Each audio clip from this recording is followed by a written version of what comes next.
get no money if you constantly worried about what everybody else got to say. If you constantly got your eyes on what everybody else doing, you ain't getting no money. When it comes down to closing a deal, I get it done. Every single one.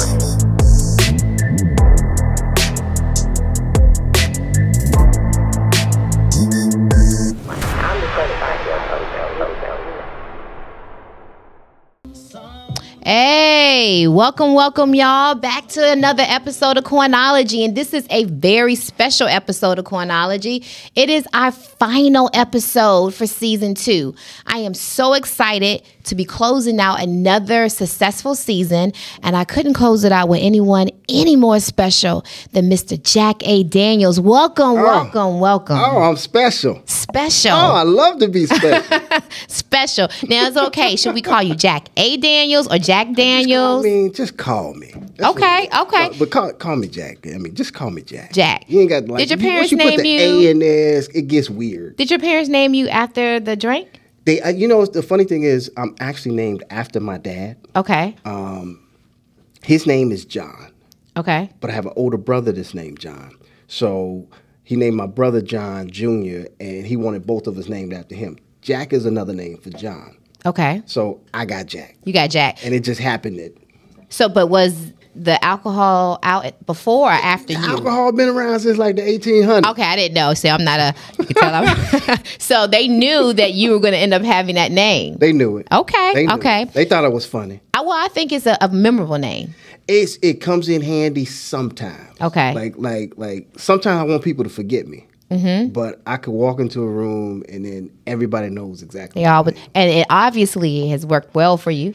It has, but again, sometimes I just want to be invisible. You want to be, well, you can't be too invisible with these accolades. Let me tell you guys who I'm talking to, okay? Because I'll jump right into a conversation. Jack is a certified psychotherapist. He is the founder of the Breakthrough Institute. Okay. He is a master storyteller expert. And I think you have helped about thousands of women, it's probably men too, learn how to master the art of telling a story, right? He also is the founder of the Good Men's Club. Okay. So we're going to have to talk a little bit more about that because a lot of people don't believe that still exists. Okay. And then I also want to know if that has any of the methodology of our dearly departed Kevin Samuels. Okay. All right. Jack was also the host at one time for a WeTV special, right? Black Love. It was actually Lifetime. Oh, I'm sorry. A&E Lifetime. That's right. A&E Lifetime. That's FYI, right. that was like the whole umbrella. Okay. Yeah. Okay. 6 books. 5. I'll take 6 though. Okay, I'll take 6. but 5. 5. Wow, yeah. That's a lot. That's a lot. He's been featured on Bravo, BET, WeTV, Huffington Post, BBC, Fox News, Rolling Out, Hollywood Reporter, and the list goes on. And we are very, very honored to have you here. And he has spoken to over 22,000 people during his I Need a Wife tour. Wow, 22,000 people. Yeah, that was an interesting time. We toured and we did over 14 cities, and I was taking men around, and men were saying, "Hey, I'm single, successful, I'm ready to be married, but I can't seem to find a quality woman." So I said, "Well, let's go ahead." And so I had these panels of guys, and I was going around the cities, and I was basically pulling all these people together and saying, "Hey, look, I've got all these guys that are saying I'm looking for women, I'm looking for you." And women didn't believe it, so I had to show them. And it was incredible. Like the amount of people that had gotten engaged and married as the result of meeting at one of those events, it's totally mind-boggling to me. But, okay, so what made you say, this is an area that I should focus in? I need, Good Men's Club, and I need a wife. Okay, so had you ever been married before? Yes. Okay. Yes. I know that you're married now to the beautiful Marshawn. Yeah. Okay. Yeah, that's my girl. Were you married before Marshawn? I was. Okay, so did this tour come from before or after the first marriage? The tour, that was my 5th book. Okay. By that time. So, so definitely it was after my first marriage. So at that time, were you looking and you said, let me create this tour, or that you have enough of your guy friends that were saying, hey, like, how did you know that this was something that was profitable and something that needed to do? Because just so you know, most people shy away from men-focused stuff, right? Yeah. So for me, it's always been about men. Okay. It's always been, now women just kind of came along for the ride. But in the very beginning, can we back up? Let's back all the way up. Because I think that it deserves its due diligence of timeline. Okay. I think it's a lot of pop-up people that came along that have been around. Well, let's go all the way back, Jack. Okay. Normally what I do is I tell the people a little bit more about your upbringing, some of the life challenges that you've probably been through that got you to where you are right now. So it sounds like you mentioned to me your father, you were named after your father. So were you raised in a 2-parent household? Absolutely. Okay. 100. And it's a rare thing. I know that a lot of people, especially in my neighborhood. My neighborhood, we were. Where you from? I'm a country kid from Kansas City. Kansas City. I don't know if I ever met a black person from Kansas. Well, wait, see, and this is what I tell people. Where do you think all the slaves went to when they had to escape up north? These are some of the, so you got like the whole Midwest, Kansas City, St. Louis, Detroit, Chicago, all those different types. That's where they went. So were you a farm guy or? I was in between. So my grandparents were sharecroppers. Okay. So my parents, I'm only one generation out of sharecropping. So I had grandparents who were very extremely country, and then parents that kind of, they were kind of in that, but they weren't in that. So they spent their summers going back and forth to Georgia, to Arkansas, so Louisiana. So they got a lot of country in them. My grandparents, they raised 11 kids. Wow. My grandfather only had a 2nd grade education. My grandmother never worked. She never drove. He did everything pretty much for all his kids. Nobody went hungry. Nobody went homeless. They had clothes. And he was pretty much an entrepreneur. Okay. But he had a streamlined job, but he always had something going on. And he took care of his family. He took care of his family. So then he had your father. Had my father, and my father was one of 2 brothers, and then he had 9 sisters. Okay. So I got a lot of aunties. A lot of aunties. And then your father had you. And how many with you? It's 3 of us. Okay. So I had an older brother and a younger sister. Okay. So we came from a lineage of 2-parent households. Okay. So it wasn't like, I know a lot of people came from single-parent households, but I got a chance to see men be men. Traditional. That's what I was about to say. Traditional family. Yeah, I don't think a lot of men had a chance to an opportunity. I can tell you from my block how many guys I grew up with that had men in their household, right? So they grew up with single moms, and some of them were a little bit envious of my father being there, but not everybody was like that, because I had neighbors that was across the street. His dad was there, another dad was there. So seeing that and being surrounded by that, couple that with like going to church and seeing other men being married, I think your circle is so important. Your circle of influence and exposure is so important. So for me, I think it really added an element of consistency, notoriety, and just a awareness that, hey, this is what men do. And it's important to keep the family together no matter what. 'Cause I'm sure no marriage is perfect, right? So you had an opportunity to see the ups and downs, and then we rode it out, because most people are so ready to just throw in the towel. They ready to quit. Ready to quit, right? But I've seen my parents go back and forth, right? They split up, got back together, and kept the family together. That's the timeline of a lot of marriages, right? Most people don't see that side, right? All they see is the goals on social media. No, it ain't about all that. And I'm going to tell you, that's one of my pet peeves, Jack. I think that so many marriages come to an end because they're so busy trying to keep up with the goals they see on social media, right? That's not what it's That's about. not what it's. Okay, so junior high, high school, graduated? Graduated. I was a smart kid. Okay. College was always talked about in your household? No, No, it not wasn't. at all. Okay. Not at all. Not Not at all. So what did your parents plan for you to do? Did they plan for you to take over the farm or what? It wasn't no farm now. Hold on. We lived in the inner city. So I grew up in the 80s. Okay. I grew up in the 80s in a time frame where crack was just bad. Terrible. So you had crack and you had gangs. Mm-hmm. The crack and the gangs came in from California and Chicago. So I was right in between. You had Bloods, you had Crips, you had GDs, Disciples, and all that kind of stuff because they came from Chicago. Our house happened to be right in the middle of gang territory. So you had Bloods on one end of the block, you had Crips on the other end of the block. We right in the middle.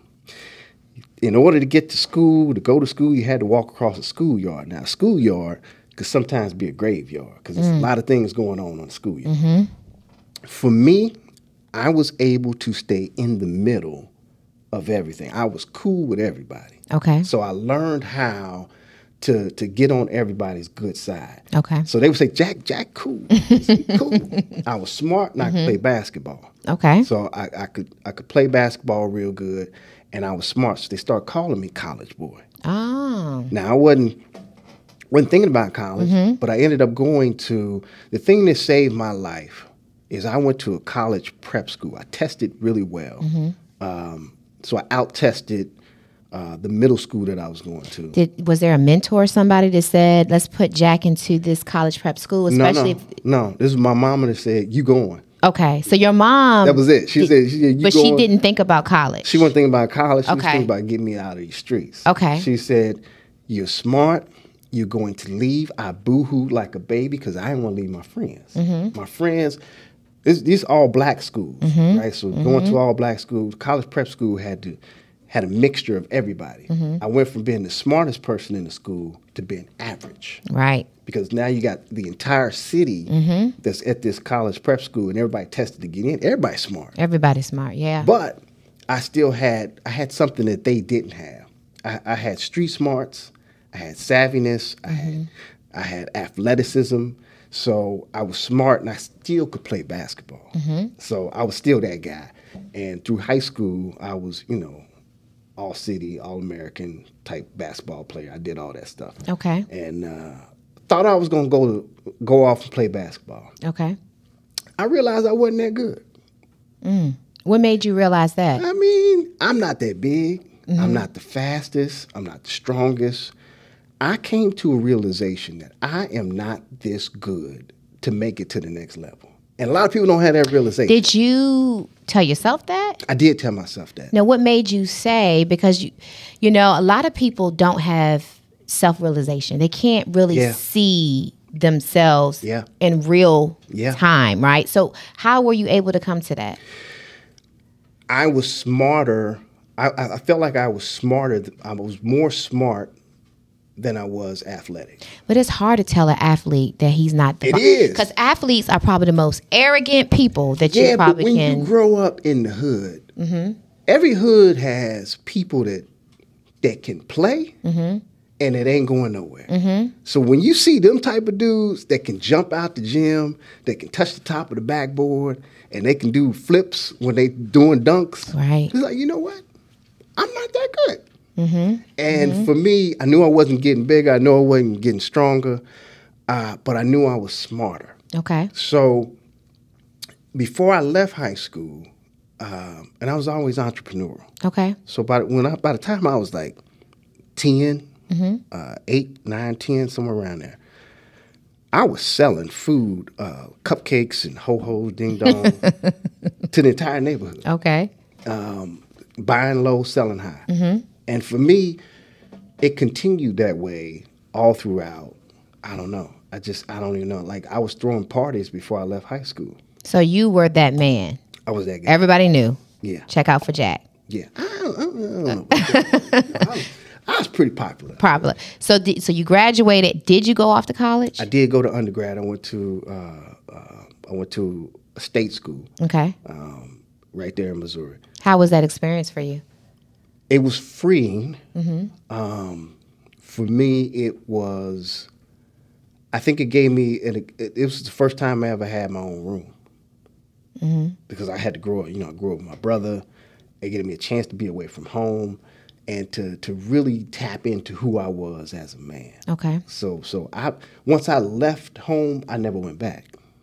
I was pretty much on my own since I left high school. That's how I was too. Yeah, I mean, I could have. There's nothing situation. But once I was 17 when I went off to college, and that was peace. Yeah, I never went back. I mean, I just didn't. Yeah. So, but I think it was a different time then too. I think people expected you to. It was, and in college, I accelerated who I was, meaning that I took my popularity and I turned it into profitability.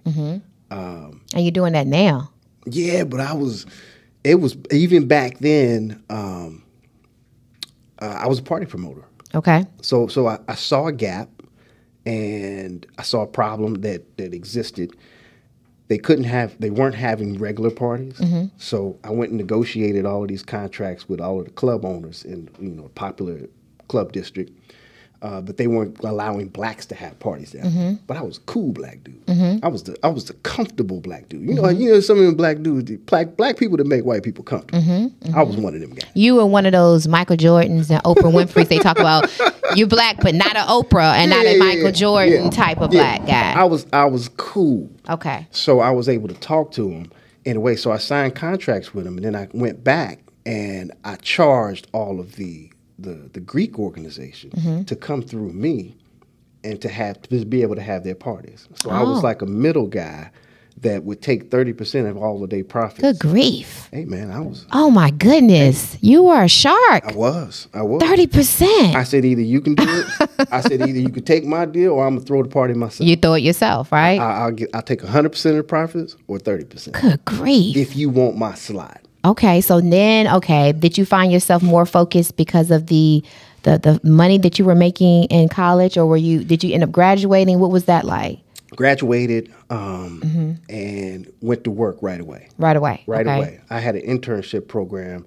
One of the saving graces of my life is that when I was in college, I took part in an internship program called Inroads. Oh, I've heard of Inroads? I've heard of Inroads, yeah. For those who don't know what Inroads is an internship program that develops and places talented minority in business and industry and prepares them for corporate and community leadership.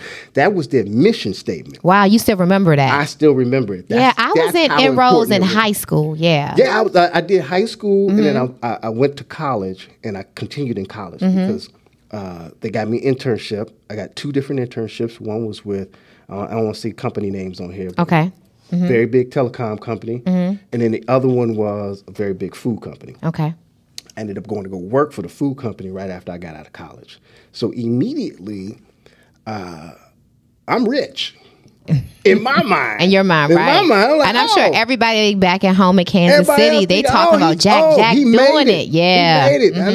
And when I say I made it, I didn't really, looking back at it, they gave me a company car, company computer, expense account. I better say a card. With an Amex, all this. You did make sales. I made, and I literally, my first salary, I made more than my mother and father had ever made in a year. Wow. With my first salary out of college. So ideally, I made it, right? So I wanted to do the right thing in terms of being a man. I was always a relationship guy. So you've always been a one-man type guy. I've been one woman. One woman type guy. Yeah. But so you've always just been a good guy? You never really... for the most part, I've always felt like having multiple women is a distraction. It's always been a distraction. That's right. Either because there's either one or two things going to happen. Either I'm too broke or I'm too tired. That's right. Too broke or I'm too tired. I'm trying to entertain all these women, trying to juggle everything, and they taking all my money. So I always liked the idea of having one woman because it kept me focused. Okay. So, is that something that someone taught you? father, grandfather, or you just experienced it? And Okay, because I don't know and that. I've seen multiple people fail. Yeah, I was about to say, because I think that most men don't come to that conclusion. They just keep party rocking till they about 65 when they can't. But you know what? and that's why most of them stay stuck. Right. That's exactly why most of them stay, and they wonder why they can't get their money up. They wonder why they can't get their life. Say that again. You can't get your money up. You can't get your money up. Yeah. You can't get your money up. Right. You can. It's just going to be a little bit more difficult, and you're going to be spending against time. And once she leaves you, you're going to take half of that, going to go with her. Then you got that problem. Yeah, that's a whole nother situation. That's a whole different thing. So immediately I came out, had a big corporate job. Okay. And 1 year later, I got married. Wow. So I got married young. I married my college sweetheart. Okay. Built a house in Chicago. So you had the dream life at that point. I did the whole dream. Right. Yeah. With societal norms. Yeah. So I was on the fast track. I was getting promoted, making a whole lot more money. We got married, and it was, so at the time we were in Chicago. She didn't want to be in Chicago anymore. She wanted to go home. She was from St. Louis. She had nervous breakdown. I remember going to the Oprah Winfrey show. Sitting in there, I was probably the only man in the show. Oprah looking at me like, "Thanks for being here." I'm like, "Thanks for having me." I'm the only man. I'm probably the only black man. A whole bunch of women in the show.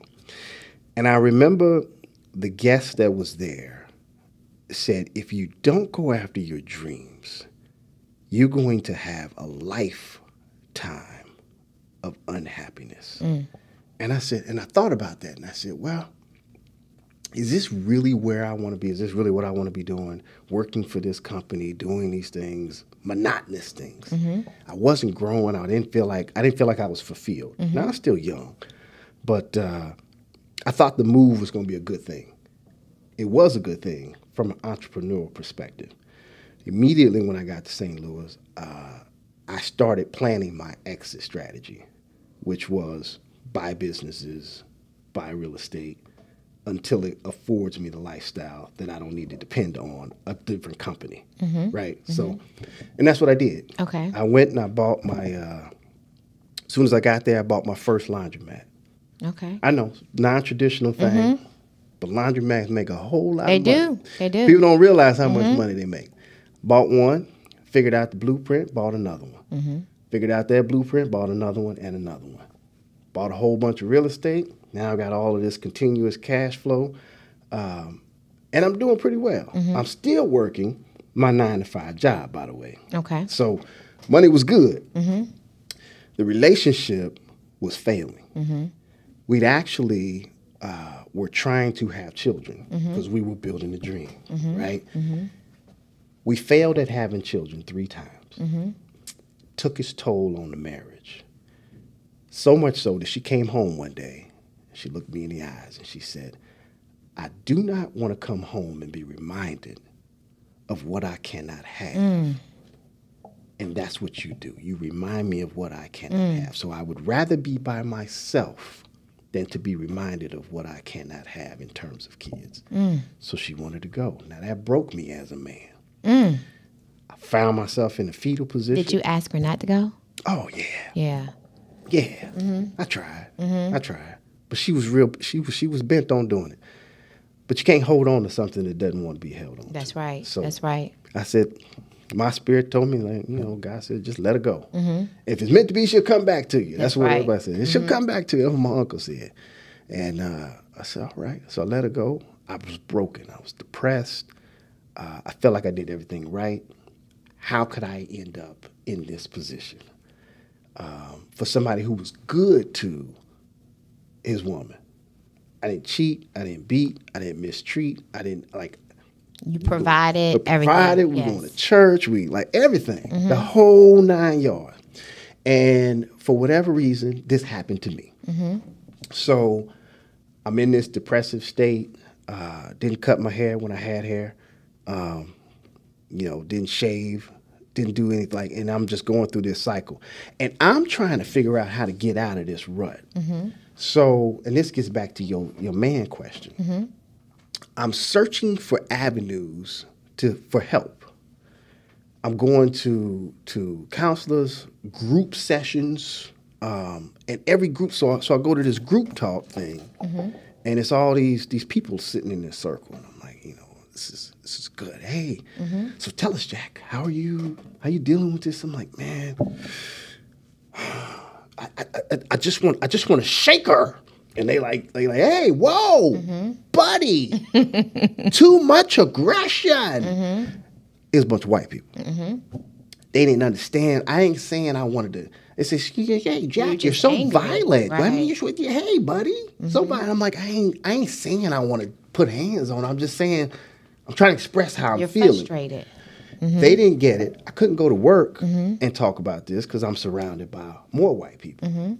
So I said, let me find some brothers that had possibly gone through the same thing that I've gone through. I did. I started a group. 7 brothers showed up to talk about some of these things and relationships and divorce. 7 turned into 12. 12 turned into 30. 30 turned into a guy coming in and saying, hey, man, this is great. I can't believe that this is happening. And how much does this cost? And I'm like, I ain't even think about that. I had I didn't know. I was about to ask you, how did you know to monetize this? I didn't. Till he came in and it just kept growing. And I said, okay. When it got so big, I said, I don't know what I'm doing. I have no clue what I was doing. And at the same time, I had started, and I quit my job by then. Oh, okay. So did you quit your job by then because of the depression? Because you made so much money with your other businesses? Yeah, yeah. I was... I made my first $1 million when I was 30 years old. So I didn't need a job. So I felt like, and I felt like I was working a job because I had a wife. So I had to stay stable. But taking chances, man, bothered me. So I had quit the job by the end. And then at the same time I was facilitating this group, I had somebody dared me to write an article. I saw an article sitting on a friend's coffee table. I said, oh, that's pretty dope. I wonder if I could do this. She said, you can't do that. I said, okay. So she dared me to write an article. Wrote the article, submitted it to the newspaper. It was this newspaper time frame, right? A lot of people don't remember newspapers. Everything's social media. Social media and blogs. Yeah, no. I'm talking about newspapers, diehard newspaper. Submitted it to them, and the publisher... The editor, he liked it. And he said, okay, we're going to publish it. I'm like, I'll publish. Oh, looking at my name in the paper. You see your name in the paper? I'm like, that's dope. So he called me back. He said, hey, look, man, this is good. Is it a possibility you can give me another one? I said, dude, I'm not a writer. He said, well, just try. This is good. We're getting some good response. I said, okay. Excuse me. So I wrote another one. They published that one too. Okay. So now he called back. He said, "Look, these are real good." Now this is all about men. It's all about men. The column was called "For the Fellas." Okay. And it was an introspective look at relationships seen through the eyes of men. Okay. That's all it was. Called back and said, "Hey, look, man, these are good. We want to put these in our other paper." So he said, "Can you give me another one?" I said, "Dude, I'm not a writer." He said, "Just try." Gave it to him. Published it. Now I'm syndicated. Just that fast. Called back and he sat me down and said, listen, these are really good. We're getting a lot of great responses from them, lots of emails and phone calls. I said, okay, that's cool. He said, can you give us these every week? I said, dude, I ain't a writer, right? And he said, I'll pay you. I said, that's all you had to say, man. I said, if you would have started with that, I would have wrote it a long time ago. Let me ask you this question, Jack. Let me go back a little bit. How much of the depression that you went through was also, because it seems like everything you touch turns to gold, okay? You were an athlete, turned to gold, right? You went to college, gold. You were in the prep school, gold. You met the woman of your dreams in college, married her, goals. The perfect job, goals. Made the money, first check, goals. you had a plan laid out. I'm going to buy this, buy that, buy this, buy that, and by this time, gold. 30 years old, millionaire, gold. How much of the depression was not being gold? The marriage not being perfect, and folks looking in saying, "Wait a minute." Was that a part of it? Absolutely. Okay. And most people won't admit that. Oh, no. Absolutely. When probably one of the greatest lessons in my life was the demise of that marriage. When I say I found myself, because I wasn't that guy. I was on a different path. I was on a different trajectory when I was married to her. For me, and it's no shade to her, no shame to her. I still love her like a play cousin. But for her and us to be separated taught me who I was as a man. Because I didn't know what I could endure. Like you said, there's a lot of wins on the table. A lot of wins. But it didn't seem like that at the time. I mean, looking back at it, you see some of those things. But to go through that low point of not knowing who I was, not knowing what I could do, not knowing who was there for me, because that's important. Understanding that I had to raise my hand for help because I couldn't figure out how to help myself, and to admit that I was in a rut. I was in a space where I was confused. I felt betrayed. I felt belittled, and I'm surrounded by nothing but her family. I don't know nobody there. And I'm everywhere I go, I see reminders of what I used to have. Now, as a man, like I'm talking about, you go to church. I went to church. She's singing in the choir. Wow. Not to mention, after we got divorced, 6 months later, she pregnant. Oof. We got divorced because we couldn't have no babies. Oh. I got to see and find out that she pregnant. She pregnant by a dude at the church. So do you think that may have been? I ain't, Yeah. However, she pregnant by a guy at the church, then decides to get married to this guy. All of these things. And you have to deal with this in front of everybody in that. Everybody. Did you decide I need to move? Well, because I would have been out of there. Mental health, I would have been out of there. at some point, I had to leave. And as I kind of started building this new me, because the columns grew. So I told you I got syndicated in 2. 6 months later, I was syndicated in 57 newspapers across the country. So that grew. Then they started asking, when's the book? I was like, I ain't no writer, but a publisher came, said, hey, we could pay you. I said, I'm a writer. So I wrote a book. Book came bestseller. I'm speaking at all these different places, and then people are asking me, can you help me with my relationship? So I had a woman, and this is kind of kicked off my counseling career, really, with the exception of the group programs with the men. A woman came up and said, hey, can you help me?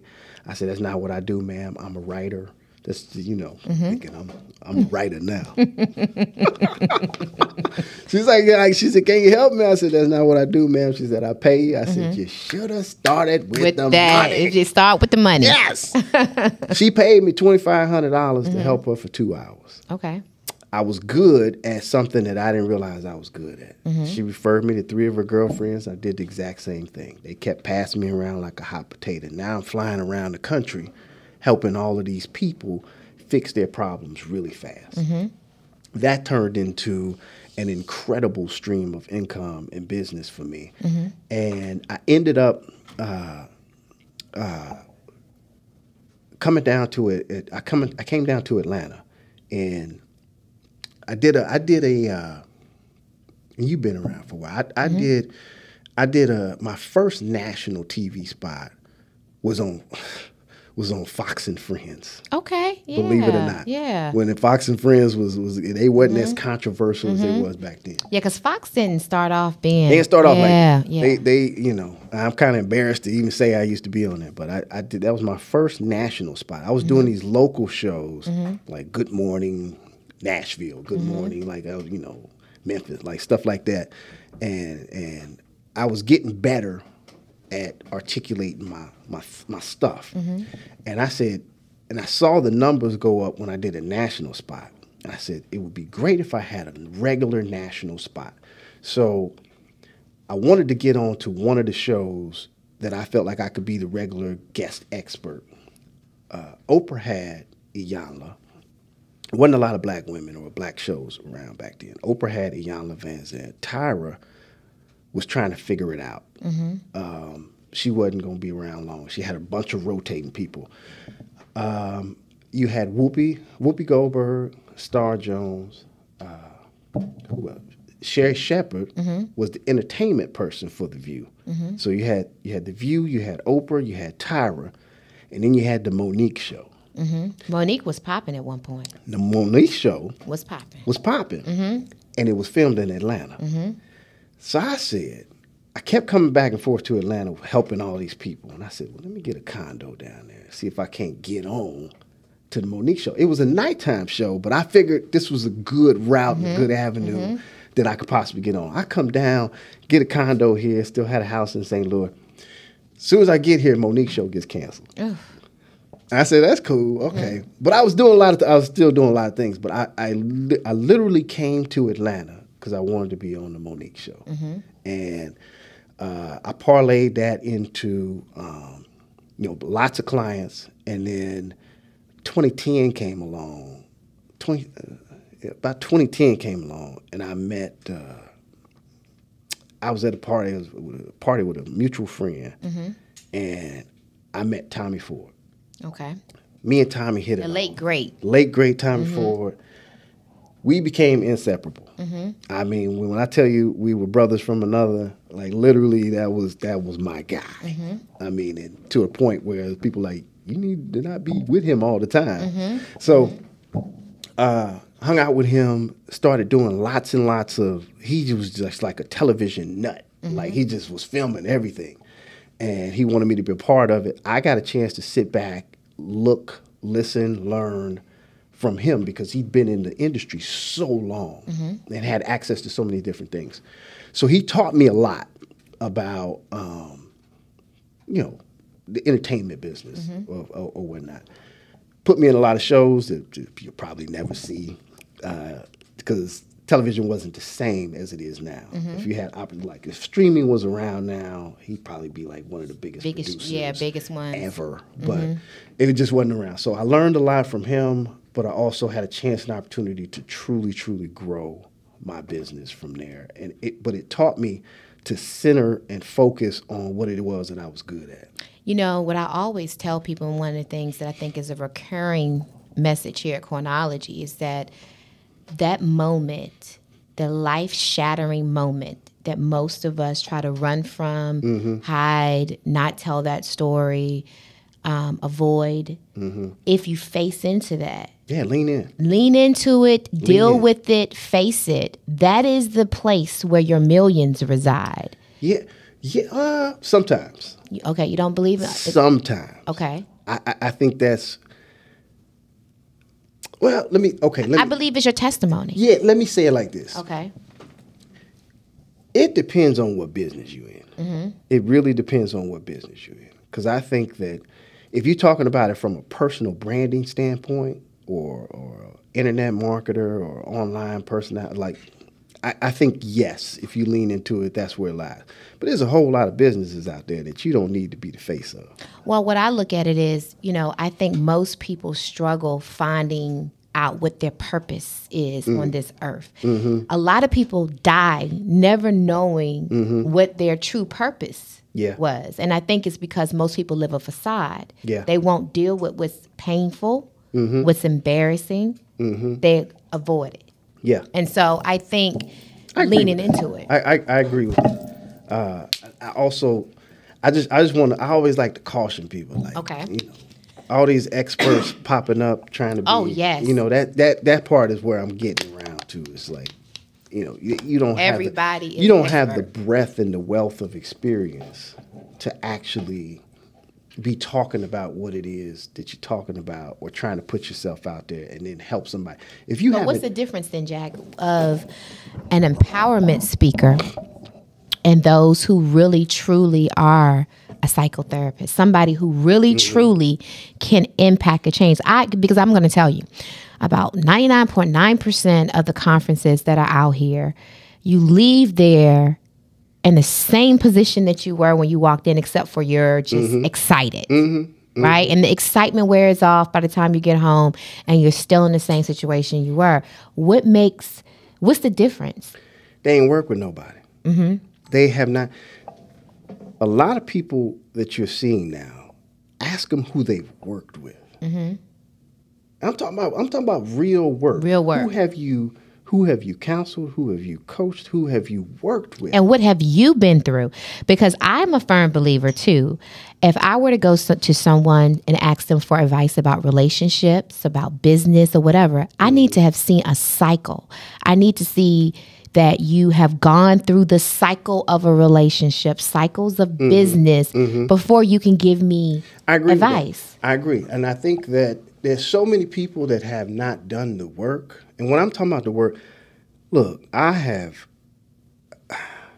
there's so many experiences that I've had in helping people. I've been in prisons.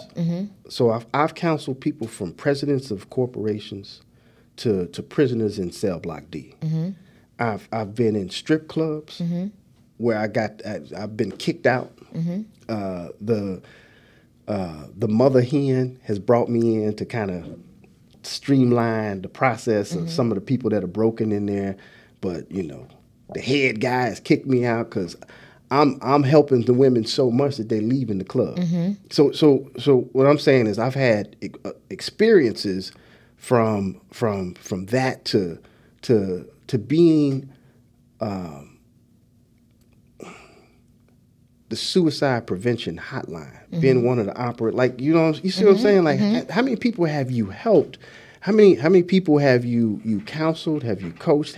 Can you say that you've worked with, or that can say, hey, she's helped me. Right. He's literally given me. Not just made them excited, but actually helped them. They don't have formats. They don't have processes. They don't have structure. And the thing that I like to say is, if once I got a whiff of, hey, this is something that people are paying me for, I could have just kept going and been like, yeah, I'm just going to keep winging it. I went back to school to get some type of formalized understanding. It wasn't about the education. It wasn't about the degree. It Degrees and the titles. I needed to know what I was doing. Well, my concern is that I think today a lot of wanting to know what I'm doing we're missing that. Yeah. I think everybody wants to. They want this title. They're getting these doctorate degrees in one day in the church choir, and now all of a sudden they are qualified to, you know, and that's no shade, but I'm being honest. It's just now and I just feel like you have to be very careful. I can't just go off of the fact that your name is Dr. So-and-so and now you're qualified. No, you got to do the work. You got to do the work. You got to find out. I just think a wealth of experience is important, because so many times people have not had the audacity to do the work. And I think that fact checking and seeing who a person is and the background and what it is that they're doing, and before you pay your money. Before you pay your money, or before you just work with some, You have to be careful out here, Jack. I'm going to be honest. It's true. It's very true. You have to be very careful out here. Especially when you're talking about emotional. And women have, and we're going to talk about women. I know you know more so about the men, but women have been hurt, and they are typically preyed upon.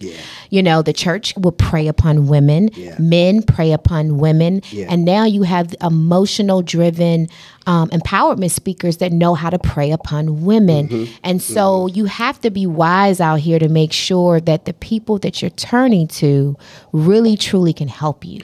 Or do they care? Do they care? Or is it just a check? Yeah. I love helping people. Mm-hmm. I don't care how much money it costs. I'm going to do it to the day I die. It's your ministry. And I think it's also you found your purpose. Yeah. You found your purpose. Yeah. And you know, and we talked about Kevin a little bit earlier. I talk about Kevin Samuels from time to time because I think that Kevin had some really powerful thoughts. I don't know if he articulated them all the way clearly or well. But I felt like he had a place too for certain men who needed to have a voice too. Yeah, I think everyone has a place. I don't know much about his work. I was having triplets around the time he kind of sprung up. So you were busy. I kind of tuned out. But I will say this. The variety of voices that are around, I think, are necessary because everyone hears and receives information and help differently. He made me think different. I'm going to be honest with you, Jack. He made me think about things differently because I did assume that a high-value woman was, well, I have multiple degrees and I have multiple this and my bank account looks like this and blah, blah, blah, blah, my title, da-da-da-da. And he broke it down to me that that's great for you, but if you're trying to attract a man, does he value that? And you have to ask that question because I think a lot of women out here are trying to find that good man, and they don't know what they need to do to attract a good man. And it seems like you're saying there's a lot of Jack Daniels out there. Oh, it's a lot of great guys out here. So what's going on? Why are there so many women saying they're having a hard time today? There's several things happening. One are unrealistic expectations. Okay, let's talk about that. What do you mean? Are you thinking, income or, because I tell my girlfriends, by the time that you reach 32, this little list that you have, you need to put that list away. So, not saying you shouldn't have. I'll tell you, there's only 4 reasons why people are failing to meet and connect to one another. Okay. One is what you mentioned, your list. I think a lot of people's lists are keeping them loveless. That's right. I think your love story, I'll come back to that. I think your location and a little bit of luck. So your list, your love story, your location, and a little bit of luck. Okay. Now, the list is self-explanatory. You got some unrealistic things that are on your list that probably don't really add up. So you have wants, you have needs, and you have requirements. A lot of people are mixing up the requirements with they want. So that's that. The love story is what the main thing I think a lot of people are struggling with. You don't know what your love story actually is. And the way that you show up in a relationship, the way you show up for the world, all has to do with how you love yourself and the story that you're telling yourself in every shape, form, or fashion. So a lot of people will end up, you have different love stories that people associate themselves with. So you can have a business love story, meaning that you like to get with someone who understands business. You have a lot of people that have politicians, CEOs, people that are just kind of positioning themselves that they need somebody that understands that they have a business. I'm out for power, I'm out for prestige and profit, right? Like that's a business love story. Then you have people that have fixer love stories. Every relationship that I get into, I'm trying to fix that person. I'm trying to help that person.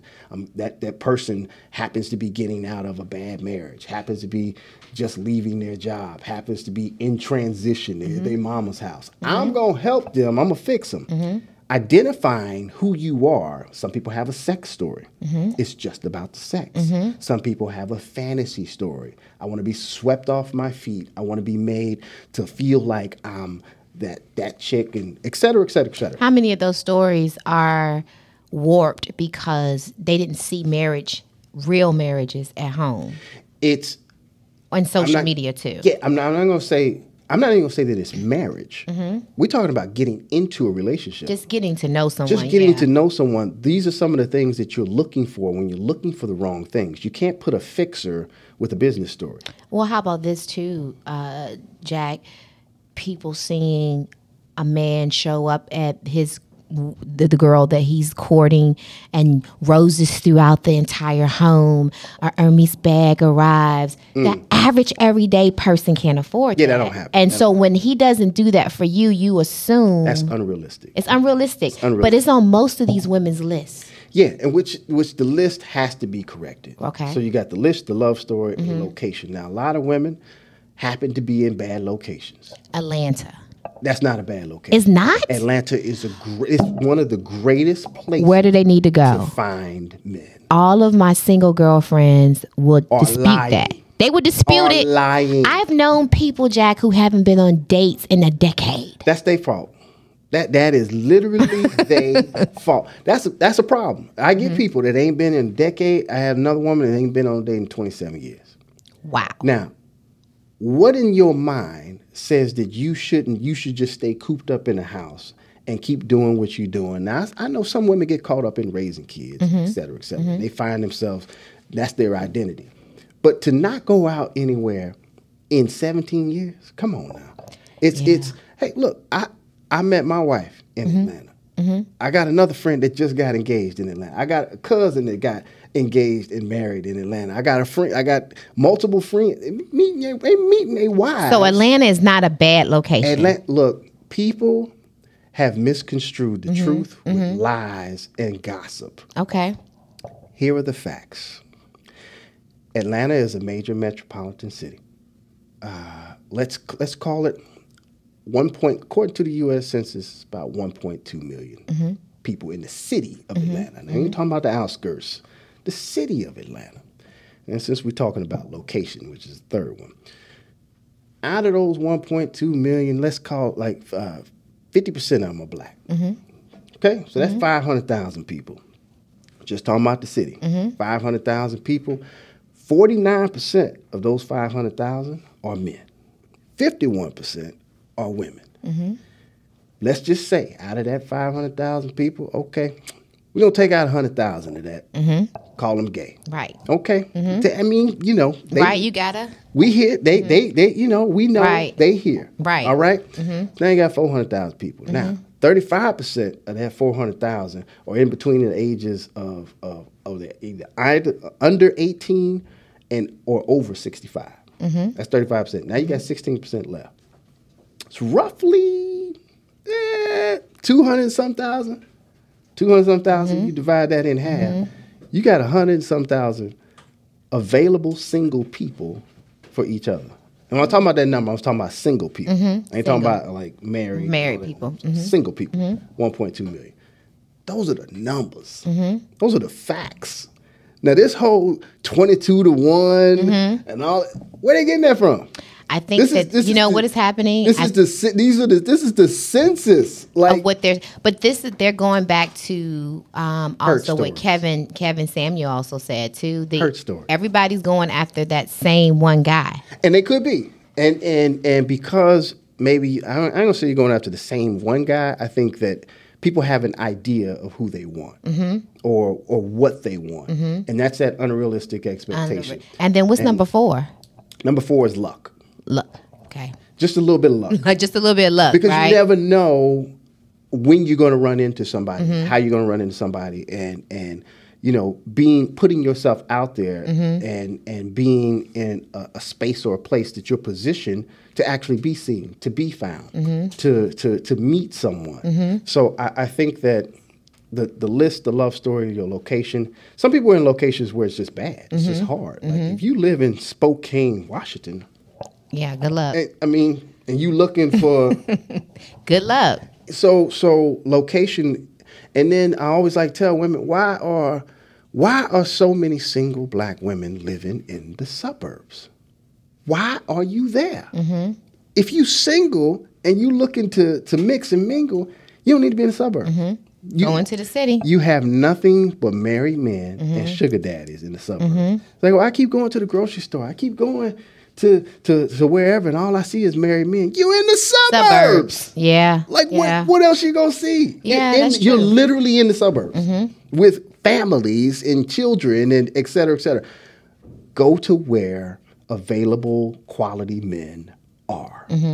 That's my biggest thing. That's the biggest. Because what I find, Jack, is that a lot of women are figuring it out in business, and they're struggling in the relationship space. Well, and they're trying to offset what it is that they've been missing by replacing it with something that they think is going to make them feel better. Something they can control too. You can control your career. You can control it, but also it's something that's controlling you. A lot of black women have been lied to. They've been lied to about, hey, go get it, go get the education, go get the money, go get all these different things. When the reality is, hey, look, I went to school with different nationalities. They are teaching their daughters to get a man. Right. That's what they're going to college. You're going to college to get a man. To find a man, right. But a lot of black women. Well, I'm going to tell you, I remember having a conversation with my father when I was 13 years old.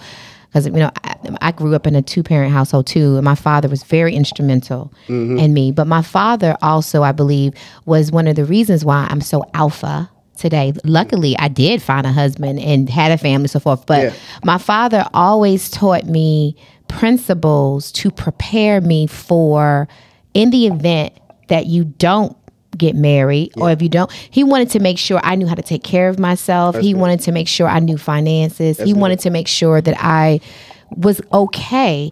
And so I think most black men want to teach their daughters not to have to depend on anybody else. But you can do it to a point where you can make a woman so alpha. It harms them a lot. It can harm them. Yeah, it harms them. And I think that, yes, that has happened. Yes, that has occurred. But we got to fix it. We have to. But the thing I tell you is so many black guys that are looking for great women. And I run into them all the time. The whole Good Men's Club, the Good Men. We got Quiet as Kept. We got a whole dating app that's coming out. Well, I was just about to ask you right now. Okay, so that's why I was about to ask you, because I know we're coming to a close. I'm like, I'm enjoying this. We got too much to talk about. I feel like this, Jack. You should be. I know you went on hibernation for a bit because you just had triplets, right? So congratulations on that, because I know that was definitely a major accomplishment. That's my joy. And I feel like there's so much people can gain from your knowledge. Yeah, I'm not as visible as I used to be. So is the dating app going to be the way that they can tap into your brain? The dating app is going to be for a way for you to find a man. Okay. The dating app is all about connection. So, but what about people like me who's not looking for a man? I know. So what about I think you need to be somewhere. But you know what I found? There's so many people talking, and nobody's doing the necessary work to actually do something about the problem. There's a lot of fighting going on, a lot of arguing, a lot of opinions. I've been a part of that for 2 decades. I wanted to create something where we can come to a consensus and actually make something happen for the woman that you said that hasn't been on a date in a decade, the one that I said 17 years, 27 years. This app, the Good Men app, is all about making those connections in a way that says, hey, I'm going to take all the good men. I'm opening up my Rolodex. I'm giving away my list. Okay. I'm giving it away for all the women that say, give me something. I just want to take a peek and I can see what. I'm giving it away. So when is this launching? So we're in beta right now. Okay. And we're working out all of the kinks, all of the bugs, trying to launch this summer. If not summer, early fall. You doing a big launch party? Something to bring? I've been thinking about it again. Like I'm gonna tell you, in Atlanta. I know. I would tell you this: you have a launch party, and the women come out there. The app will probably be sold out first night. I'm just saying. And then, especially if you do a panel, get some of your good men on there. Yeah, we've been thinking. Like I said, I like people, but I don't like people. Yeah. But you can always hibernate back, right? I know. So I've been trying to. I wanted to create something that was meaningful for us. This is for us, by the way. Okay. So I've got, patented process. It's phenomenal. It's the way that it works. I'm collecting all of the good men across the country. Wow. And I'm putting them. Now, how do you know that they're really good, though? There could be a fraud that sneaks up in there. That's true. That's true. I mean, you never know. There are no guarantees for Right. anything. Right. We're doing our best to make sure that they're vetted, to make sure that they're vouched for. Okay. So this is like the first. Now you're not. He doesn't have to make a certain amount of money to qualify to be. No. Okay, so all right. No. We're matching people according to your similarities. Okay. Qualities that you say that you want, that you're looking for, and we're gonna match you. Now, what if someone comes in there with all these unrealistic expectations? Will you guys send back user not found? I mean, somebody could have a lot of unrealistic expectations, and the person just doesn't exist. That's very true. Right. I don't. We haven't ran into that yet, but I understand what you're saying. I think that be as realistic as possible. Like the way that we're doing this is different.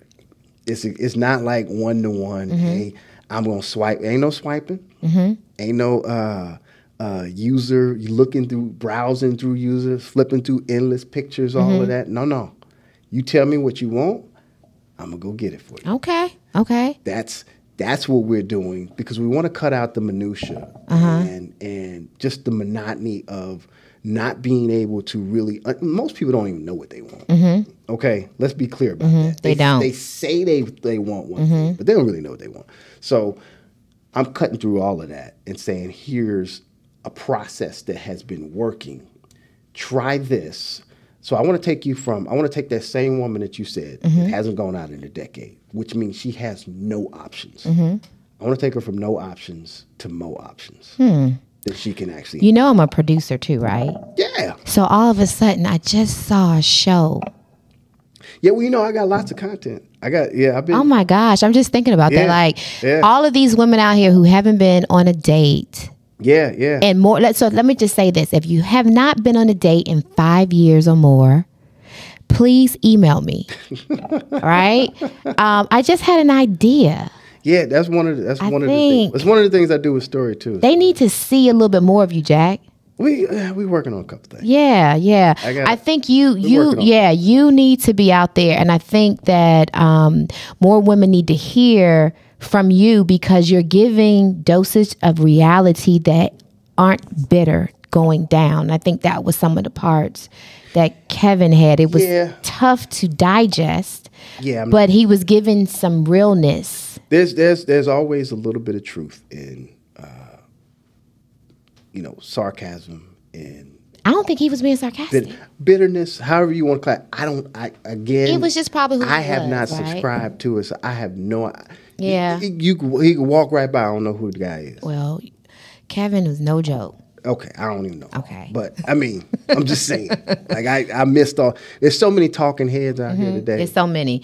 But he stood out because he said things, though, that made you think. Okay. And it made you really sit back, for me, and self-analyze. Like we talked about earlier, most people don't want to do that. But that's good. Like, anything that makes you go and change your thought process to say, you know what? I didn't think of it like that. I didn't. That's good. That's really, really good. My thing is, I'm tired of talking. I don't want to talk anymore. I want you to talk to who you want to be with. That's right. I don't want to make controversy. I want to make connections. So what's the name of the app? Or it's called Good Men. Good Men. Yep. And will it be available on Apple and Android? Both. Yes. And so we should keep our eyes out for summer. You can go to goodmen.tv and get on the waiting list. On the waiting list. And as soon as it's available, you'll receive information about it. But right now we're in beta. It's going fantastic. Amazing. We're making lots and lots of connections. So, congratulations. I'm excited about it. It's one of the things that I'm excited about. I've done a lot of different projects and been a part of a lot of things, but this is one of the things that I'm really excited about and proud of. So, that's congratulations. So we gonna hook some people up. Good. Congratulations. And make sure to send my love to Marshawn and the babies. Yes. Money. If you're constantly worried about what everybody else got to say. If you constantly got your eyes on what everybody else doing, you ain't getting no money. When it comes down to closing a deal, I get it done. Every single